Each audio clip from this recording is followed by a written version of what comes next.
What's up, everybody? My name is Chad. You're watching Downshift Pass, and this is the all-new Toyota Supra 3-liter Premium. All right, folks, please don't hate me for that. I just had to do that one time for the one time, but I promise you that's not what this video is going to be about. I really just want to focus on if Toyota created a great sports car here. And let's just go ahead and start with the styling. We're going to start up front, of course. I do have those flashers going because it's one of my favorite parts of the vehicle. That's your LED turn signal as well as your daytime running light, and it's nice and bright and big. Of course, you have your headlights there as well, which are also LED low beam as well as high beam. You do have fake vents in the front here and also fake vents throughout the vehicle, but again, it does not bother me whatsoever. And then of course you have your 3-piece grille at the bottom here, which is pretty reminiscent of Toyota's or Toyota Supras of the past. This one also has parking sensors on the front and rear, and then you have a nice splitter at the bottom here. Overall, just makes for a really good looking vehicle. And as we move along to the side, it just gets even better. This car gets better with every angle, I promise you. But let's go ahead and start with these nice wheels here. I think they're a really nice design. They fill out the wheel wells really nicely. It is a 19-inch wheel that you have here, and nice large vented rotors behind it, as well as your red brake caliper here. Now that red brake caliper lets you know that this is the premium package, so you get Brembo brakes as well with this vehicle. And I just think overall it looks really good. Now as we take a look at the front fender here is another vent. It is non-functioning, but that's okay. Then of course you have your turn signal on the rear view mirror, and then as we move along to the back, look at that rear haunch there. It just looks amazing, to be honest. Now as we move along to the rear, I just think this is the best angle of the Supra. It looks really amazing from the back. You have this nice large integrated spoiler, which is really reminiscent of the older Supras. Of course you have your LED turn signals as well as LED brake lights. Nice Supra badging, which is the same from when the car was first introduced, and then you have your GR badge as well. You do have a nice splitter that runs the length of the car in the rear as well, and then your reverse light back here, which is very reminiscent of like a F1 car or something, really kind of giving into the sporty character of this vehicle. Of course you have your rear parking sensors here, and then as we come down you see these nice large round exhaust pipes which look beautiful, but let's test them out and how they sound. I'm going to do normal mode as well as sport mode.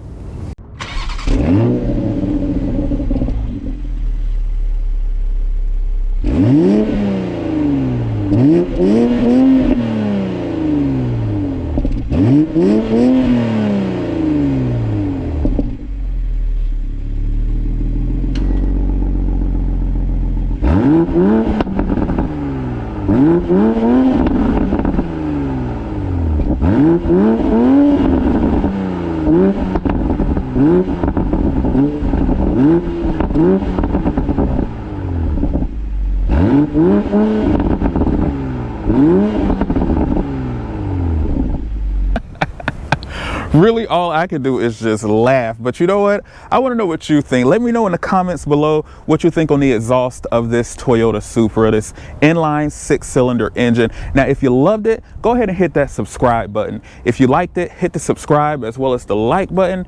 And if you didn't like it at all, go ahead and hit that subscribe, like, as well as the notification bell so you'll be notified when I post something that might be more your speed. But to me, perfection.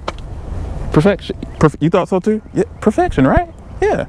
All right, folks, and what you heard is this right here. This is Toyota's, actually built by BMWs, but Toyota's inline 6-cylinder turbocharged engine. Now it produces 382 horsepower, 368 pound-feet of torque, 0 to 60 in 3.9 seconds, which is Toyota's claim. Definitely feels like it to me, and just sounds glorious doing so. Of course, we're going to talk about this engine a little bit more on the drive. All right, and last but not least, the cargo space on a Toyota Supra.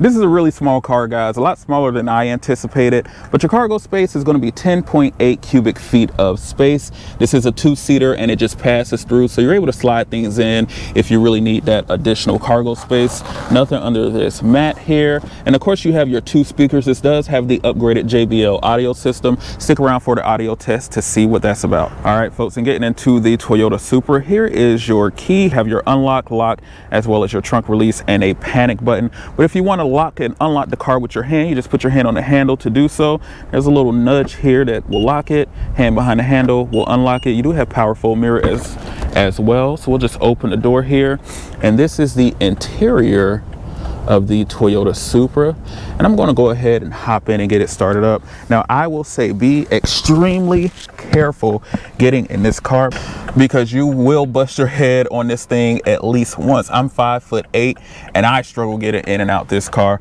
but let's go ahead and get it started up.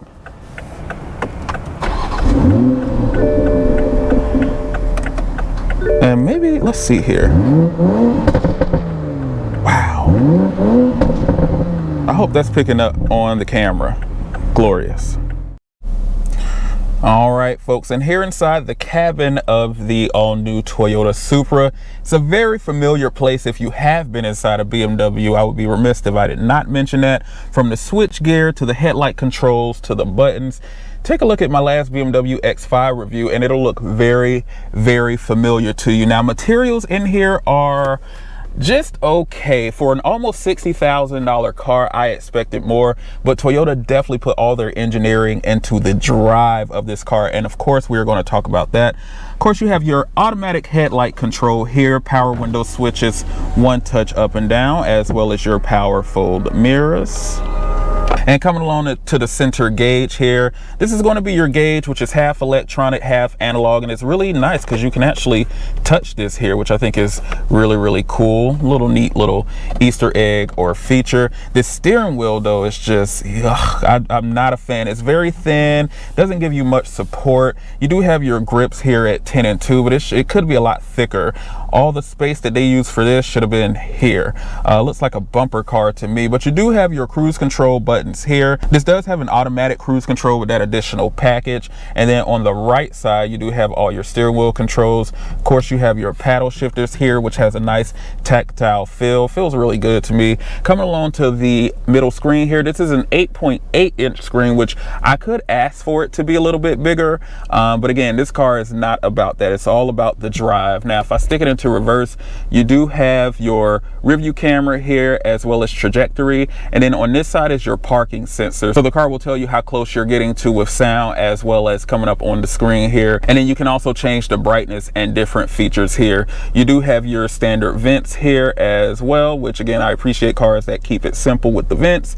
These are all your radio controls toward the bottom, and then at the very bottom is all your climate controls, physical buttons, thank God, as well as heated seats. And boy, these heated seats are amazing. I love these heated seats in this car. Coming down below, it's hard to see down here, but this is a wireless charger, which has a little cover on it, which at first I wasn't a big fan of, but with this cover, as well as your port here to charge your phones, it keeps your phone in there nice and snug for those 0 to 60 in 3.9 second launches. This gear shift lever here, you just push the button to put it in drive, push it up for neutral, for reverse, and then you do have your manual control as well. And put in the park, you just press the P there and it goes into park. Here is, I don't know what Toyota is really calling this, but let's call it the iDrive controller, because that's essentially what it is. And if you're familiar with iDrive, it's a really great system. So this is what you use to control everything here. You have your menu, media, it does have navigation as well, so you control all of that here. And this is also touchscreen, so keep that in mind, which is really amazing. I love the touchscreen. It's really responsive, very quick, has a nice click to it. This car does have an auto stop for the engine. Here's the button here to cut that off, which is always off for me. Of course, you have your sport button. This is your parking sensor, traction control, and then this button just says safety system, and when you press it, it's a way to control all the systems of the car to keep you safe, of course. If you go to customize settings, you have forward collision warning, lane departure warning, steering intervention, and blind spot monitoring. That steering intervention is really aggressive on this car for some reason. And then you have an automatic parking brake, which leads me to believe that Toyota never anticipated having a manual on this car. Nice carbon fiber material here, which kind of adds some character to this rather bland interior. And then of course you have your 2 cup holders and then a small little cubby in the back as well. These seats look really good, nice and supportive seats. 14-way power adjustable on the driver as well as passenger side. Nice that they include that. And as we come along to the back here, this is going to be your cargo area. Again, you can slide things through if you need to. And then of course you have a nice cargo cover on top. Rear visibility is really great as well. But guys, that's really it. I mean, this is a 2-seater. Toyota did a really good job with the exterior of this car. The interior, I think, could use a little bit of more premium materials, especially at the price and when you consider the competition. But again, not what this car about. What it is about is what I'm about to take you on, and that is the drive. All right, folks, sitting out here in the all-new Toyota Supra 3-liter inline 6 engine. Now, my initial impressions of this car, first, I'm going to put it in sport mode. My initial impressions of this car, is that she is mighty quick. Also that she's really small. I was not anticipating it being as tight as it is in this cabin. I mean, this window space here is very tiny. These windows, like I said, here are really small, and you will bump your head on that thing at least once or twice until you get used to it. But once you get used to it, not that difficult.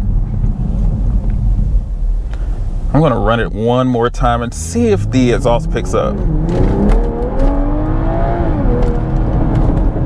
Whew. A lot of snaps, a lot of crackles, a lot of pops. Now I do have it in sport mode again, which is going to hold the gears a little bit. It's going to tighten up the suspension, and it's going to make this already snappy ZF 8-speed transmission even more snappier. You almost don't need it in sport mode, in my opinion, because the car is just so aggressive without it. However, it's quite impressive when it is in sport mode. Now the steering is very quick. Even though this steering wheel is a little thin, it could be a little bit better. The steering is very quick, turn in is very quick, and you probably hear my voice quivering over these bumps because while the suspension is very taut and suspension is a little rougher, it doesn't feel completely uncomfortable to drive, which Toyota did a really good job with making this very track ready, but also very easy to daily drive if that's something that you want to do with this car. I would recommend it as more of a weekend warrior than something that you want to drive on the daily. If this is your primary vehicle, you might want to get something else that's one, going to be better on gas mileage, and two, that's going to be more comfortable just on the daily. Now, speaking of gas mileage, Toyota says this car will get 22 in the city, 30 on the highway, which is really not bad for an inline 6-cylinder engine with it making as much power as it does. Don't laugh at me, I've been averaging about 17 miles per gallon. It's really no other way to explain it. I'm sure you understand why. It's very hard not to not get on this car any chance that you get because it's just so much fun. Now this is sport mode,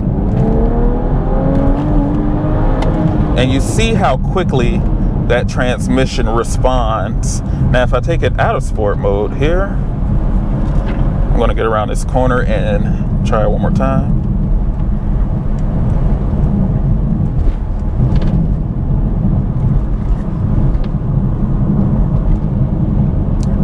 Here's a good straightaway. So outside of sport mode,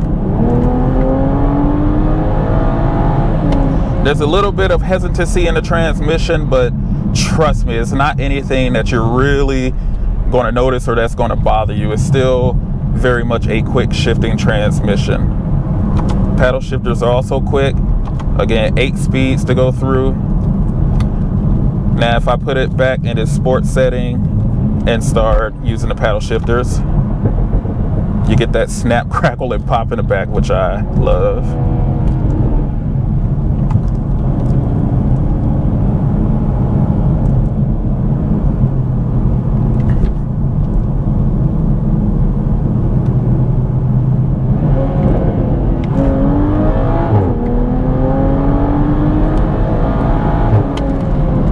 Now these paddle shifters are also really quick to respond. This is truly a driver focused vehicle, and I love what Toyota did with this car.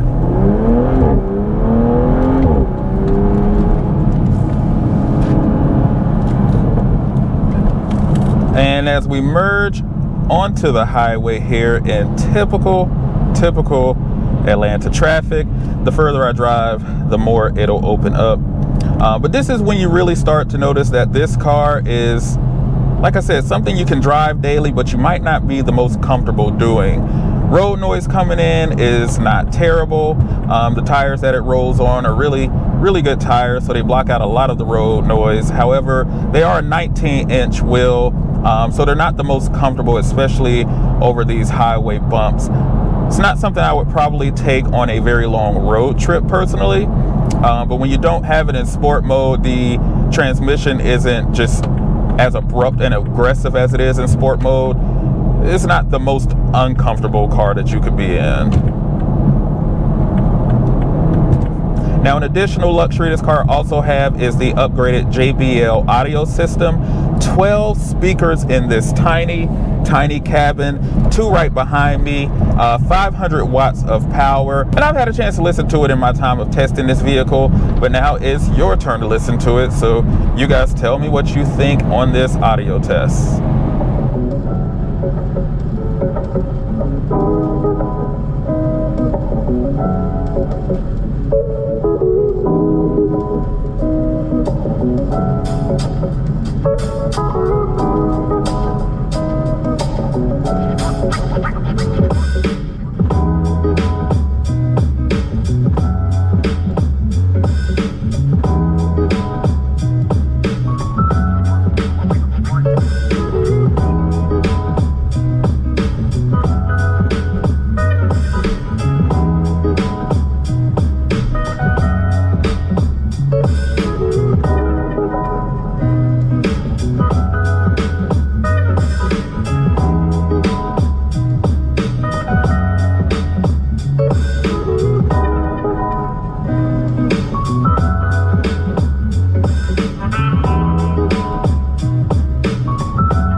And it's your turn again. Go ahead and sound off in the comments below on what you think of the audio system in this test. This optional JBL audio system, you know, to be honest, I'm not impressed by it. 500 watts of power, 12 speakers.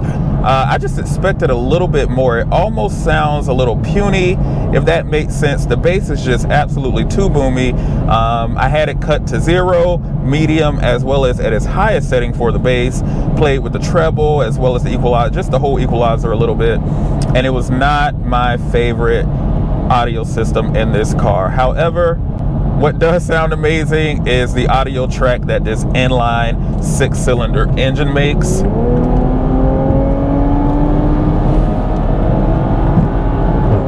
I mean, that's just a thing of beauty. You also get a little taste of that blow-off valve going as soon as the car just shifts. So rolling into my final thoughts, and I really thought about this hard with this vehicle because so many people expected so much from this car. And I just want to say, folks, we really have to thank Toyota for creating this vehicle. You have a rear-wheel drive inline 6-cylinder engine. It is turbocharged, but that's just the way of the world now. And this is a pure driver's vehicle. This car was wholly unnecessary for Toyota to make, yet they knew what this car means to people. They knew what driving means to a lot of people, what sports cars mean to a lot of people, and Toyota took a chance and said, hey, let's build this vehicle. And for that, I just want to say thank you, Toyota. Now, at the price point that this car is, it gets up there. I mean, when you start talking 50,000 plus for a vehicle, you know, that's a little pricey. Outside of what I would want to pay for this vehicle, to be honest. However, on the used car market, especially if you can find a 3-liter, I say absolutely go for it. All right, folks, and if you made it this far in the video, I absolutely appreciate you for watching. Definitely go ahead and hit that subscribe button as well as that like and notification bell so you can be notified when I post more videos. And again, as always, I appreciate you for watching, and I will see you in the next one. Bye-bye.